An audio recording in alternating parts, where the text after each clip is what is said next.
பெங்களூரில் உள்ள ஒரு வணிக வளாகத்தில் நேற்று வேட்டி கட்டிக்கொண்டு சென்ற விவசாயி ஒருவருக்கு காவலாளி மாலில் உள்ளே செல்வதற்கு அனுமதி மறுக்கப்பட்டது. இந்நிலையில் இது தொடர்பான வீடியோ நேற்று சமூக வலைதளத்தில் பரவியதை அடுத்து மாநகராட்சி நிர்வாகம் நடவடிக்கை மேற்கொண்டு இருக்கிறது. ஒரு வாரம் அந்த வணிக வளாகத்தை மூட தற்பொழுது மாநகராட்சி நிர்வாகம் உத்தரவு பிறப்பிக்கப்பட்டிருக்கிறது. அது தொடர்பான அண்மை செய்தியை தற்போது திரையில் பார்த்துக் கொண்டிருக்கிறோம். காவலாளி அனுமதி மறுத்ததை வீடியோ எடுத்து தனது மகன் மூலம் சமூக வலைதளங்களில் பதிவேற்றம் செய்தார் விவசாயி. சமூக வலைதளத்தில் வீடியோ பரவியதை அடுத்து வணிக வளாகம் மீது பெங்களூரு மாநகராட்சி நிர்வாகம் நடவடிக்கை எடுத்திருக்கிறது. இது பற்றி விரிவான தகவலை தர காத்திருக்கிறார் செய்தியாளர் செந்தில்நாதன். அந்த காவலாளி விவசாயி வேட்டியை கட்டிக்கொண்டு சென்றதற்காக அனுமதி மறுக்கப்பட்டது. மாநகராட்சி நிர்வாகம் ஒரு வாரம் அந்த வணிக வளாகத்தை மூட உத்தரவு பிறப்பிக்கப்பட்டிருக்கிறது. விவரம் என்ன?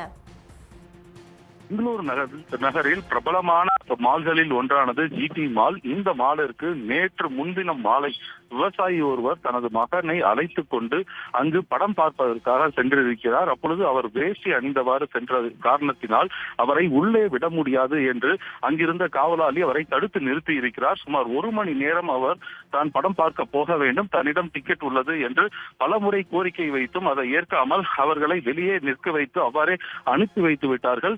இந்த வீடியோ சமூக வலைதளத்தில் நேற்று வைரலான நிலையில்தான் கன்னட அமைப்பினர்கள் அந்த மாலுக்கு எதிராக போராட்டத்தில் ஈடுபட்டார்கள். இன்று இந்த விவகாரம் தொடர்பாக தற்பொழுது நடந்து கொண்டிருக்கும் மழைக்கால கூட்டத்தொடர் கர்நாடக சட்டசபையிலும் எதிரொலித்தது. அப்பொழுது பாஜக தலைவர்களும் காங்கிரஸ் தலைவர்களும் அந்த மாலுக்கு எதிராக நடவடிக்கை எடுக்க வேண்டும் என்று சட்டசபையில் கோஷமிட்டார்கள்.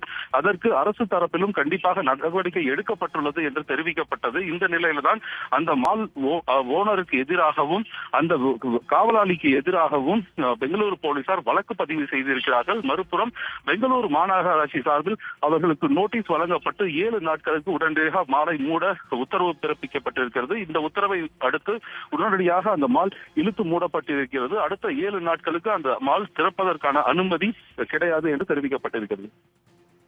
செந்தில்நாதன், தற்போதைய விவரங்களுக்கு நன்றி. உடனுக்குடன் செய்திகளை தெரிந்து கொள்ள சன் நியூஸ் பெல் ஐகானை கிளிக் பண்ணுங்க.